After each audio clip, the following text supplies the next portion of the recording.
Revista Espírita de 1858. Junho, item 7. Variedades. Os banquetes magnéticos. No dia 26 de maio, aniversário natalício de Mesmer, realizam-se 2 banquetes anuais que reúnem a elite dos magnetizadores de Paris e os adeptos estrangeiros que a eles querem se juntar. Sempre nos perguntamos por que essa solenidade comemorativa é celebrada por 2 banquetes rivais, onde cada lado bebe a saúde do outro e onde se ergue, sem resultado, um brinde à união. Quando se está lá, parece que estão bem perto de se entenderem. Por quê, então, uma cisão entre homens que se dedicam ao bem da humanidade e ao culto da verdade? Não lhes apresentará a verdade sob a mesma luz? Terão 2 maneiras de compreender o bem da humanidade? Estarão divididos sobre os princípios de sua ciência? Absolutamente, têm todos as mesmas crenças, o mesmo mestre, que é Mesmer. Se esse mestre, cuja memória invocam, atende ao apelo que lhe fazem, como acreditamos, deve lamentar ao ver a desunião entre seus discípulos.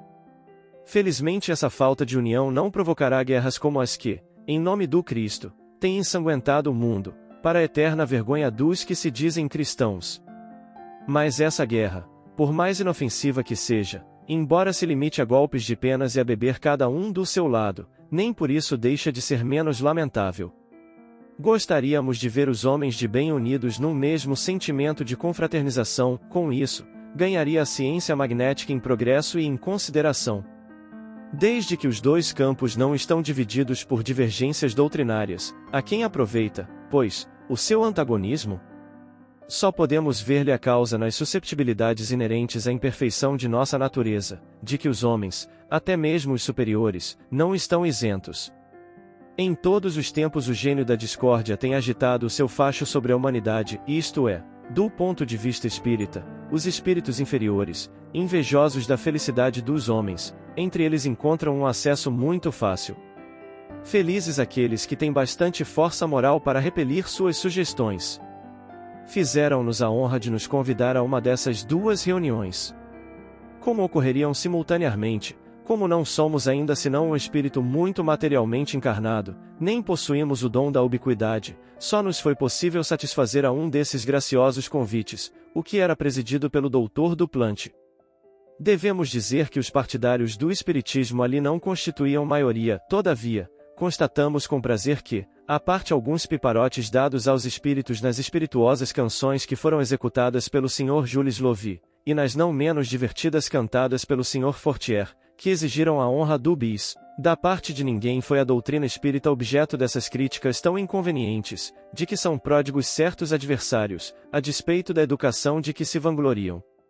Longe disso, num discurso notável e por isso mesmo aplaudido, o Dr. Duplanty proclamou, em alta voz, o respeito que se deve ter pelas crenças sinceras, ainda mesmo que não as compartilhemos. Sem se pronunciar pró ou contra o espiritismo, fez observar sabiamente que os fenômenos do magnetismo, ao nos revelarem uma força até então desconhecida, devem tornar-se ainda mais circunspectos em relação aos que se podem ainda revelar e que, pelo menos, seria imprudência negar os que não compreendemos ou não podemos constatar, sobretudo quando se apoiam na autoridade de homens honrados, cujas luzes e cuja lealdade não poderiam ser postas em dúvida.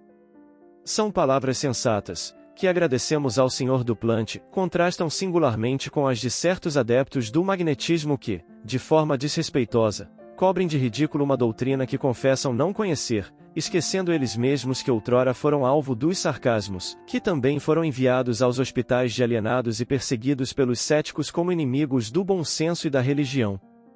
Hoje, que o magnetismo se reabilitou pela própria força das coisas, que dele não mais se ri, que se pode sem temor confessar-se magnetizador, é pouco digno, pouco caridoso para eles, usarem de represálias contra uma ciência irmã da sua, que não lhes poderia prestar senão um salutar apoio. Não atacamos os homens, dizem, somente rimos daquilo que nos parece ridículo, aguardando que a luz se faça para nós. Em nossa opinião, a ciência magnética, que professamos há 35 anos, deveria ser inseparável da seriedade. Parece-nos que, a sua verve satírica, não falta combustível neste mundo, não tomando como alvo as coisas sérias.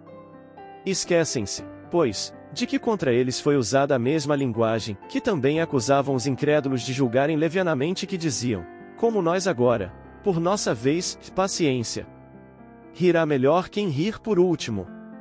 Errata no número V, maio de 1858, uma falha tipográfica desnaturou um nome próprio que, por isso mesmo, perdeu o sentido. A página 224, linha segunda, em vez de Poriolise, lê de Pergolesi. Allan Kardec.